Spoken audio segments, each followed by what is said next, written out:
Hello food lovers, welcome back to Rani's cooking style. నేను మీ రాణి Erramsetti.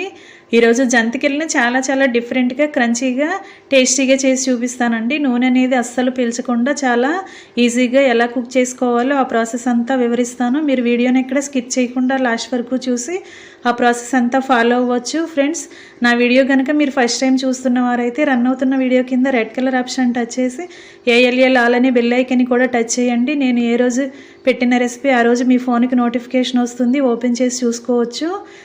Friends, ముందుగా ఇంకా ప్రాసెస్ స్టార్ట్ చేద్దామండి.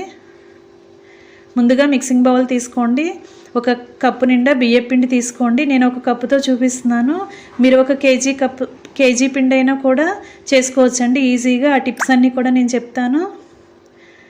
ఇప్పుడు ఆ మిక్సింగ్ బౌల్లో బియ్యం పిండి వేసుకున్నాం కదా. ఇప్పుడు పావు కప్పు సగ్గుబియ్యం తీసుకుని స్టవ్ వెలిగించుకొని కళాయి పెట్టుకొని అలా డ్రై రోస్ట్ చేసుకోవాలండి.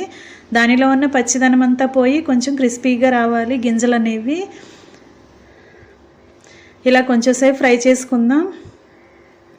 కొంచెం కలర్ చేంజ్ అయిన వెంటనే మనం తీసుకుని వేరొక ప్లేట్లోకి పెట్టేసుకుందామండి. బాగా చల్లారి పెట్టుకుందాం. వీటిని మెత్తగా పౌడర్లా చేసుకోవాలి. మిక్సీ జార్ తీసుకొని అలా గ్రైండ్ చేసుకోవాలండి. బియ్యం పిండిలాగా ఈ సగ్గుబియ్యం కూడా పౌడర్లా అయిపోవాలి. అంత సాఫ్ట్గా చేసుకుని వద్దాం. బాగా నలిగింది కదా, చూడండి ఇలా మెత్తగా నలగాలి. బరకగా అనేది ఏమి ఉండకూడదు. ఆ పిండి అంతా కూడా బియ్యం పిండిలో వేసేసుకుందామండి. మీరు ఒక కేజీ బియ్యం పిండి చేసుకోవాలి అనుకుంటే అలాగే ఒక 200 గ్రాముల సగ్గుబియ్యం అయినా తీసుకోండి. కరెక్ట్గా సరిపోతుంది క్వాంటిటీ అనేది. ఇప్పుడు తెల్ల నువ్వులు 1.5 స్పూన్ వేస్తున్నానండి. టేస్ట్కి సరిపడా సాల్ట్ వేసుకుని అలాగే కారం కూడా వేసుకోండి. ఇవన్నీ కూడా పిండికి బాగా కలిసే వరకు కలుపుకుందాం. ఒక పావు టీ స్పూన్ వాము కూడా వేసుకుని అవన్నీ పిండిలో కలిసే వరకు కూడా కలుపుకుందామండి. ఫస్ట్ మనం పొడి ఇంగ్రీడియంట్స్ అన్నీ కూడా కలుపుకుందాం. అలా స్పూన్తో కలుపుకున్నాం కదా. ఇప్పుడు డీప్ ఫ్రైకి సరిపడా ఆయిల్ పెట్టుకుంటాం కదా. ఆ ఆయిల్లో ఒక 2 స్పూన్లు తీసుకుని అలా పిండిలో వేసుకోవాలండి. ఇలా వేసుకుంటే పిండి సాఫ్ట్గా అయ్యి మనకి కారపూస అనేది చాలా క్రిస్పీగా వస్తాయి. చాలా మృదువుగా, తింటుంటే చక్కగా ఈజీగా మనకి నలుగుతాయండి. అందుకే ఇలా మనం ఆయిల్ కానీ లేదంటే బట్టర్ కానీ వేసుకోండి. లేదంటే కొంచెం డాల్డా అయినా వేసుకోవచ్చు. అలా కలుపుకుని పిండి మొత్తాన్ని కూడా ఒకసారి పొడి పిండిని చేత్తో రఫ్ చేస్తూ అలా కలుపుకుందామండి. అవన్నీ కూడా పిండికి బాగా పట్టిద్దాం. ఇప్పుడు వాటర్ పోసుకోవాలండి. కొంచెంగా పోసుకోండి. ఒకేసారి ఎక్కువగా పోసుకుంటే పిండి జారైపోతుంది కదా. కొంచెంగా పోసుకుని ఆ పిండిని చపాతీ ముద్దలాగా చేసుకోవాలి. ఫ్రెండ్స్, నేను ఒక కప్పుకు చూపించాను కదా. ఒక కప్పు బియ్యం పిండికి పావు కప్పు సగ్గుబియ్యం వేసాను. అదే మీరు కేజీ పిండి 2 కేజీల పిండి కూడా చేసుకోవచ్చు. చాలా ఈజీగా కుక్ చేసేసుకోవచ్చు అండి. అసలు నూనె అనేది పీల్చకుండా చక్కగా మనం వండుకోవచ్చు. ఆ క్వాంటిటీ కూడా మీరు కరెక్ట్గా మెజర్ చేసుకోండి. కేజీ పిండికి 200 గ్రాములు సగ్గుబియ్యం వేసుకోండి. అలాగే 2 కేజీల పిండి తీసుకుంటే 400 గ్రాములు సగ్గుబియ్యం వేసుకున్నా సరిపోతుందండి. చాలా కరెక్ట్గా మీరు కొలతలు అనేవి గుర్తుపెట్టుకుని చేసుకోండి. ఇలా పిండి ముద్దను రెడీ చేసుకున్నాం కదా.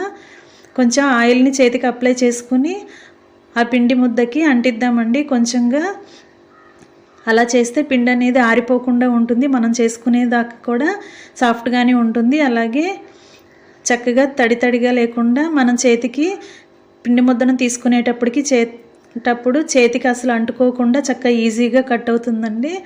అందుకే అలా పైన కొంచెం ఆయిల్ని అప్లై చేసి ఆ ముద్దని ఒక పక్కన పెట్టుకుందాం.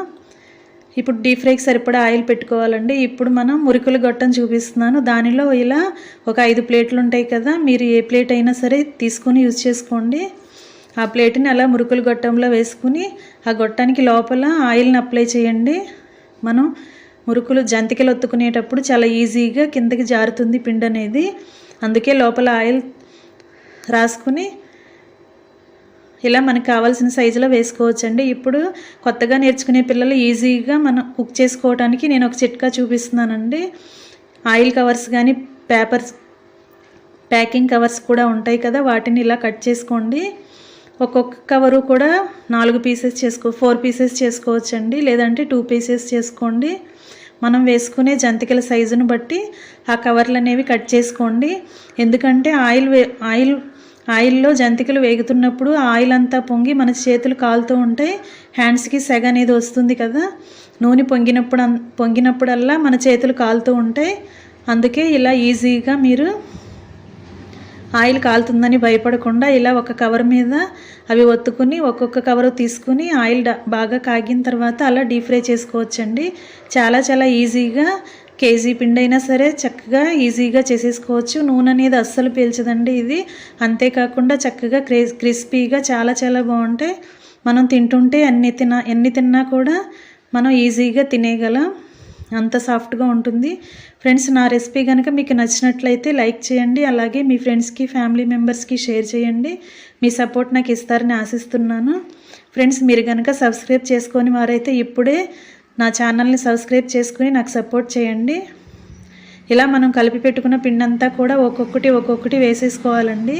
మనం చేసుకునే సైజుని బట్టి ఆ కవర్స్ అనేవి కట్ చేసుకుని అలా ఈజీగా వేసుకోవచ్చు. ఎక్కువగా అలవాటు ఉన్నవారైతే చేత్తో అయినా ఒత్తేసుకోండి.